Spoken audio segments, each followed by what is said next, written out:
Assalamu alaikum wa rahmatullah and welcome to Living Muslim. Alhamdulillah, we are still in the blessed month of Ramadan. The month of Ramadan is not only about fasting, rather the month of Ramadan is just as important when it comes to the recitation of the Quran, your relationship with the Quran. Alhamdulillah, joining me today in the studio, I have two very beautiful and very inspiring brothers, Brother Ali and Brother Jamal, who, believe it or not, they actually memorized the whole book. That's right, there wasn't a mistake in my words. They memorized the whole Quran from cover to cover in Australia. Now we know that there are people around the world that have memorized it, but these two in specific actually memorized the book of Allah. They memorized the whole Quran while living in Australia. These guys were born, raised, they did everything that you and I do, but they managed to memorize the book of Allah. But before I go to my guests, alhamdulillah, I also had Brother Stools go out on the streets today to see what's happening outside on the streets and to see how people are keeping up with their relationship with the book of Allah in the blessed month of Ramadan. Kick it off for me, please, Stools. Hoblos, we're live here in Lakemba, Holden Street, the place to be. We're going to meet and greet the people. Let's see what they have to say. How's your relationship been with the Quran, inshallah? Have you read the Quran this month of Ramadan? Yeah, alhamdulillah. Wallah, how many juz' have you read? 3.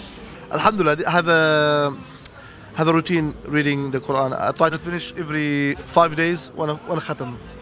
If they actually spare 2 minutes or 3 minutes after each salat, that's all you need. You'll find you actually finish the Quran within a month or 40 days sometimes. How are we going to encourage our brothers that don't know how to read Quran? Learn. Perfect! Put a program for yourself. Whether it's a time, hourly slots in the day, you say to yourself 7 to 8, 8 to 9, 9 to 10, and you put your Quran in one of those slots. Hoblos, as you can see, we've got fans from all around the world. These brothers have come down from Melbourne just to see me live in Holden Street. When's the last time, realistically, can you tell me, when you gave the Quran its quality time? Yeah, it's been a long time and you're right. I think I should concentrate more on that, on reading the Quran more often. How's it feel to double park in the main street of Lakemba? No, I'm not double parking because that guy is moving, so that's why I'm going to park. Oh, you're not double parking, it's my mistake. Honestly, the Ummah needs to wake up to itself. They need to start attending religious activities, especially in this month. Just do it. You won't be able to, actually experience it without actually reading it. Everyone can say they can do it, but it's until they open up the Quran and they really feel it. And do you find reading Quran hard or is it easy for you? Not easy for me. Why is it easy? Because I can read Arabic. Even if you don't know, learning is more ajr than doing it. If it's just a habit to you, comes off your mouth like water, it won't be as much as if you struggle. The struggle is what gives you the reward. طلع البدر علينا من ثنيات الوداع. Brother, a few days have already passed this Ramadan. How's your relationship been with the Quran this Ramadan? Well, basically, this Ramadan I'm trying to, get into the deen because, I think Ramadan is a good time to, learn more. We're at Trabulsi Bakery here in Lakemba. The clock is going off and there's still many hours to go, inshallah. So Hoblos, I'll speak to you soon. Thank you very much for that, Stools. Jazaks to the max for your fantastic work. Wallahi, I didn't know that Tala al-Badru alayna is from the Quran, but it's always great to learn something new. One thing I did find interesting, in this video of Stools is, the young kid who said that, my Arabic, that it was the Arabic that helped him reading the Quran. I want to come over to my guests now. Brother Ali and Jamal, thank you very much for joining us in the studio. Jamal, what are your thoughts on this, the fact that he had Arabic to begin with? Is the Quran only for Arabs? Well, I don't think anyone can deny that Arabic does give you a really good head start in terms of being able to memorize. But at the same time, I've had experience in competitions overseas where I've seen, people from Central Asia, people from the Balkans, from Africa, all being able to memorize the Quran and do so, without too many mistakes. They'd actually be able to read the Quran quite fluently, and mistakes would be at a minimum. So these are guys that are non-Arabs who live in non-Arab countries and yet still come to memorize the whole book Exactly, and many of them would be in their teens or even about 10 years old. So it's not like they spent decades just trying to memorize. Because you have to yourself.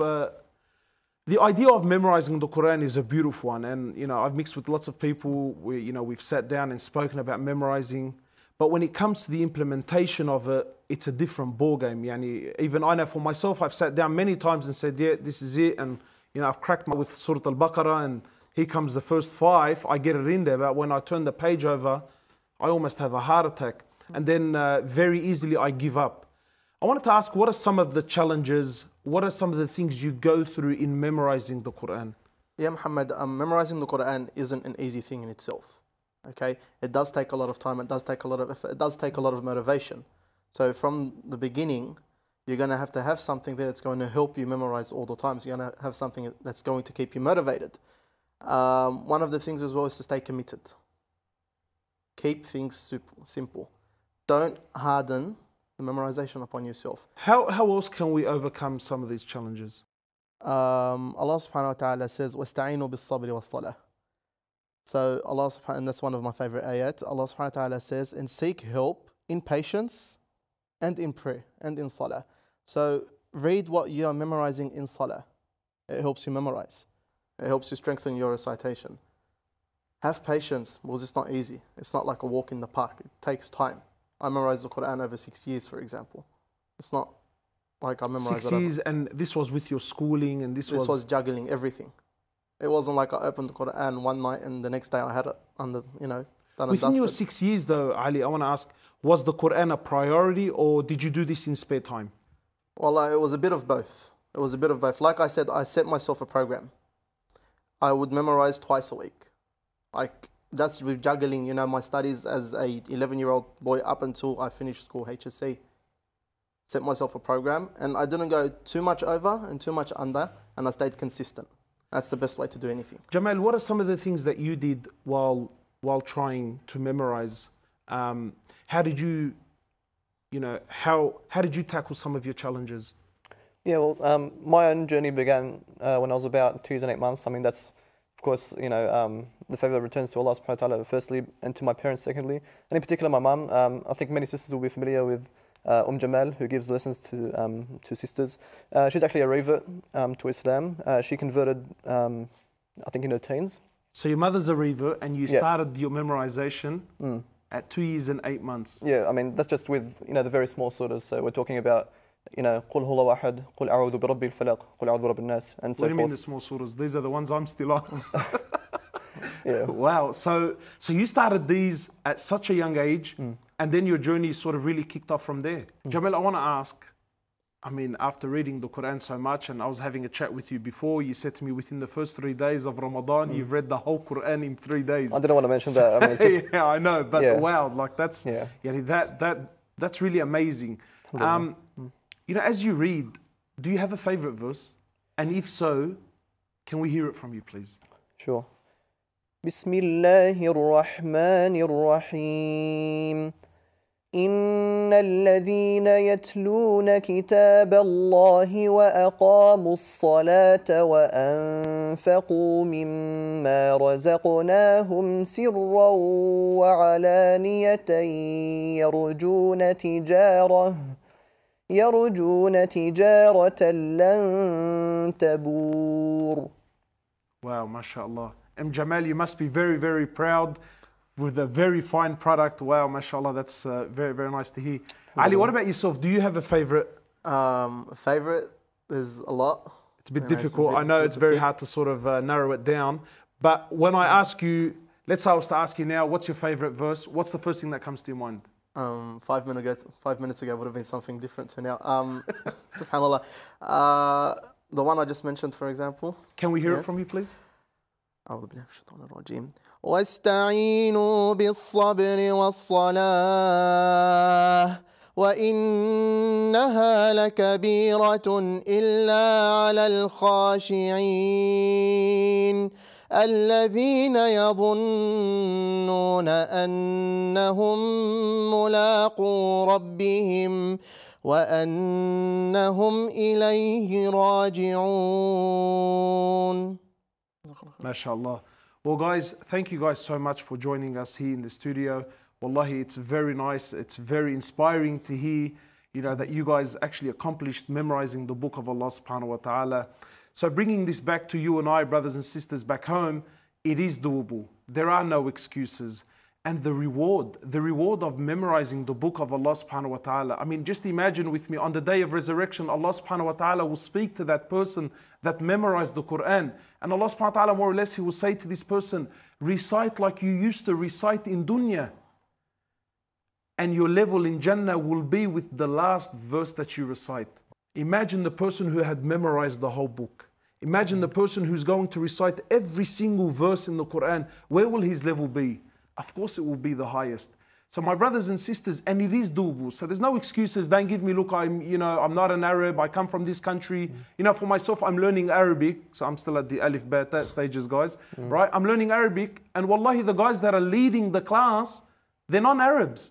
Guys from Afghanistan and Pakistan and India, these guys are non-Arabs and they're ahead of the game. So it is doable. It is achievable.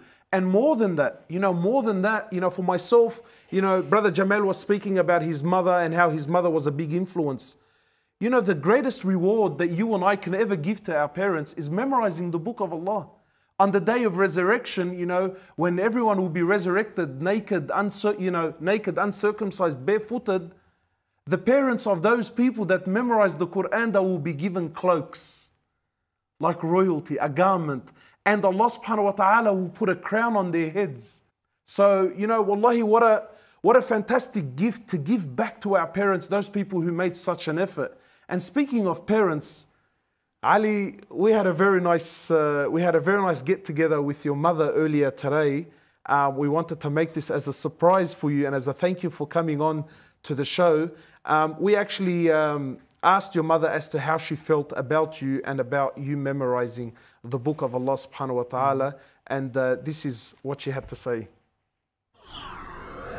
Assalamu alaikum wa rahmatullahi wa barakatuh. Sister Ibtihaj, thank you very much for coming on set. We understand it's Ramadan and you have a tight schedule. We're very grateful. Thank you for coming on.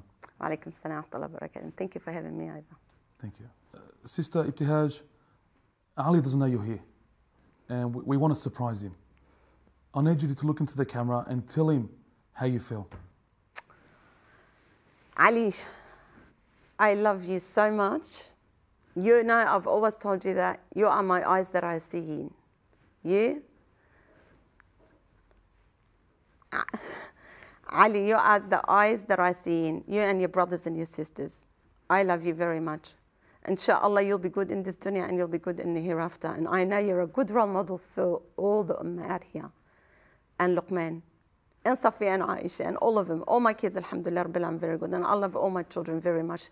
There's not one special more than the other. But Ali is my life, and him and Luqman. They are the eyes I see because they are a good role model for the community. And Allah subhanahu wa ta'ala gives them a good life. I love you very much. My mum's the reason why I started memorizing Quran. And I just want to say, Mum, I love you too. Allah subhanahu wa ta'ala give you the highest of Jannah, make only Firdaus al-A'la, inshallah, and make you neighbors of the Prophet in Jannah. Oh, and likewise for my that mum, is beautiful. Inshallah. Well, look, guys, wallahi, I want to thank the both of you very much, and I ask Allah subhanahu wa ta'ala to bless both your parents, both your mothers, both your fathers for doing such a great job and being such an inspiration to you guys memorizing the Quran. I ask Allah subhanahu wa ta'ala that all of our parents, or those people that are going to become parents, to also be as influential. And once again, my brothers and sisters, please make an effort in this blessed month of Ramadan. Don't think whole Quran. Think something basic, something that you can achieve. Thank you all so very much. May Allah subhanahu wa ta'ala reward you. And on this, Assalamu alaikum wa rahmatullahi wa barakatuh. Assalamu alaikum wa barakatuh.